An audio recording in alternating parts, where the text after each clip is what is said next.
Hey everyone, so today I have a video for you all. Today I'll be doing the 5 things you should know before you enter college. I'm really excited to finally start my college series, and I really hope you guys enjoy. If I'm looking down, it's because I am reading notes out of my Kikki.K because I want to make sure that I cover everything for you all. Yeah, I really hope you guys enjoy, and let's get started. So, 5 things you should know as a college freshman. I'm not sure if that's what I'm going to name it, but yeah. So, the first one is, and this is kind of like a big one, and these aren't any order really, but it's kind of a big one because it's like one of the factors that makes you choose a school, if that makes sense. Look, there's a little piece of hair right here. Cool. My hair's kind of a mess. It happens, part of life, you gotta move on. But yes, so the first one is finances shouldn't overwhelm you, meaning paying for school shouldn't overwhelm you. I know that, most of us, not all, but most of us can't really pay $20,000 or $30,000, sometimes up to $60,000 a year for school, and it's really daunting and like terrifying to kind of find out where you're gonna find the money. There are a bunch of like sources that you can use, and just always remember that like there is always more money out there, especially for students. People love to give money to students because you're doing something with it. You're not just sitting at home, or even if you are sitting at home, even if you're taking like online courses, you're still doing something. So a couple of options that you have are grants, and grants you don't pay back, scholarships, which you do not pay back, and scholarships are usually given out based on your achievements, or you usually have to write essays, and you kind of have to look for these ones. Usually locally you can find a bunch of scholarships, so definitely make sure you check around your town or city and see what your options are. Otherwise, I will link some websites in the bottom bar so that you can look up some scholarships, and you don't only have to apply to scholarships your senior year or your junior year or whatever. You don't only have to apply in high school. You can still continue to apply to scholarships throughout your college career, which is really great. You just need to make sure that you need to make sure that scholarships that I can't even talk. You just need to make sure that the scholarship applies to college freshmen or sophomores or juniors, blah blah, blah, etc.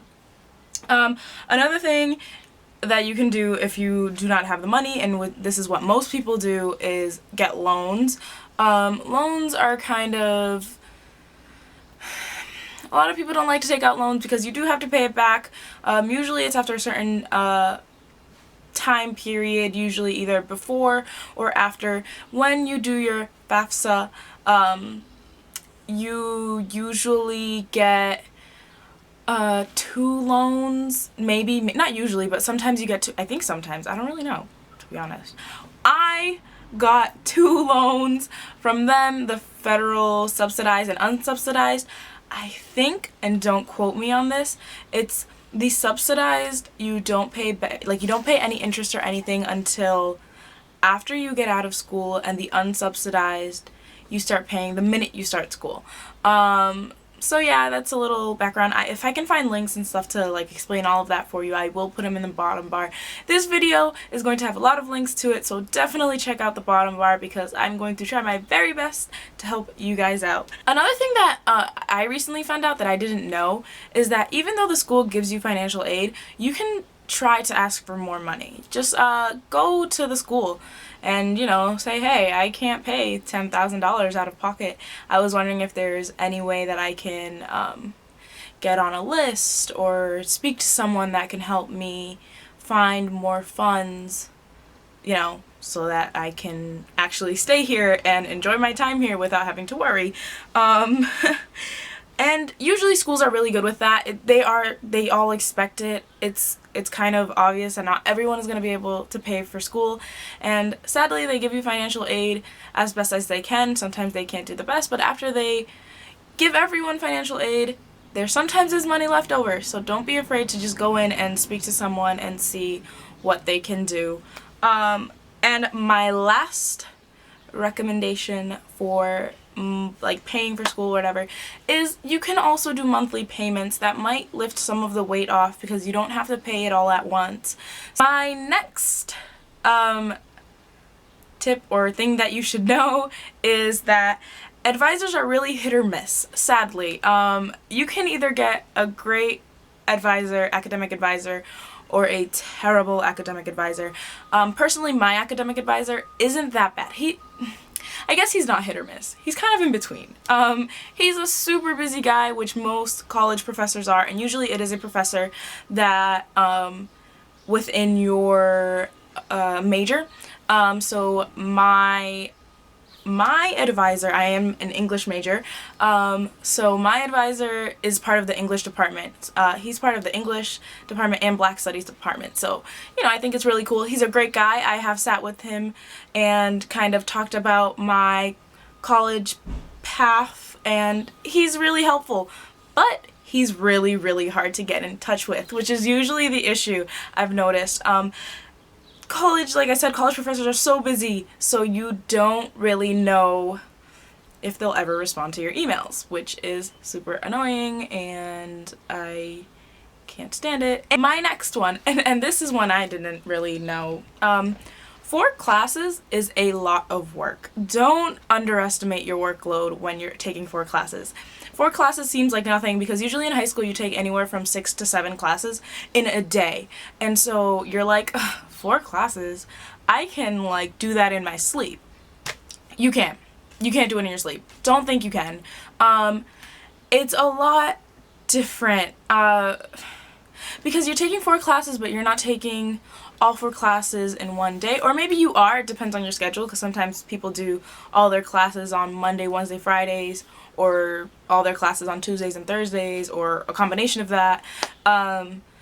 So yeah, don't underestimate it. I took 4 classes each semester this past year, my freshman year of college, and at first I was like, I can do this. This is good, you know? Like, I can definitely get through this,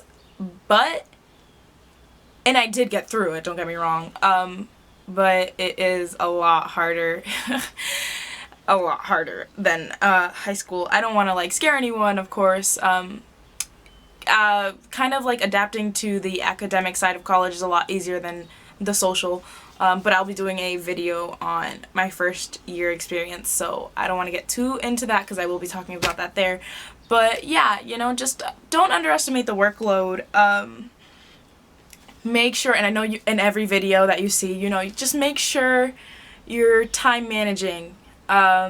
Also, give classes, kind of like make a list of your priority in regards to your classes. Like, for example, if you're not all that great at math and you're taking a math class, you want to put that higher up on your list than, say, if you're an English major and you're taking an English class. But that being said, you have to make sure you still give each class some type of attention, because usually what happens is you give all of your attention to your math class and philosophy class. Philosophy is so hard, I'm telling you now. I took a class, it was really rough. But you know, you give your attention to those 2 classes, and then your English class and that one art history class you have to take fall behind, and next thing you know, you have C's. You know, like you just need to make sure that you're giving your full attention to each class, but still prioritize. I don't know if that makes any sense, but that's tip number 3. Tip number 4 is your major isn't a label, and I was talking to my brother about this, and he kind of said it was, and it kind of is, but it isn't a label you have to stick to. For example, if you major in the humanities or any type of art field, so like history, philosophy, English, illustration, painting, photography, you know, stuff like that, you get pegged as like the kid who's not gonna make a lot of money. I'm just gonna like, and I hate to sound like I'm stereotyping, but that from personal experience, that is what it is, and it is so incredibly frustrating because you you just kind of want to just be happy, you know? Like, personally, me, I can't see myself doing anything else. So English is it for me. I don't care what anyone else says. I don't care what, you know, what anyone says. I just don't. I literally cannot do anything else. The way my brain works, it's just geared toward English, and that is it. But, you know, I do get the whole, like, oh, so you're gonna be a teacher? I'm not going to be a teacher. Not that there is anything wrong with wanting to be a teacher. Personally, I did want to be a teacher at first, but I've kind of changed my my path a little, and so I want to go into event planning or magazine writing. I'm not sure yet. I still have some time to decide, but for the most part, my major is very well, not for the most part. My major is very solid. But, you know, then you also get kids that major in the sciences and like math and stuff like that who get pegged as like the boring type that don't do anything because they're so busy. And yes, they're very busy because of their workload. It's very different than someone that's majoring in the humanities. But, you know, you just kind of want to make sure you keep an open mind. So, tip number 5 is kind of like a not sensitive topic, but it can be. It depends. And my 5th and last tip is that it's okay to not want to be friends with your friends from back home, if that made any sense. So if you go to school and you decide that you're better off hanging out with the friends that you made at your university or college, stick with them. Trust your gut. Always trust your gut with everything you do in life. I'm a firm believer in that. So yeah, guys, those were my 5 tips that you should know before entering college. I really hope you guys enjoy your time at school.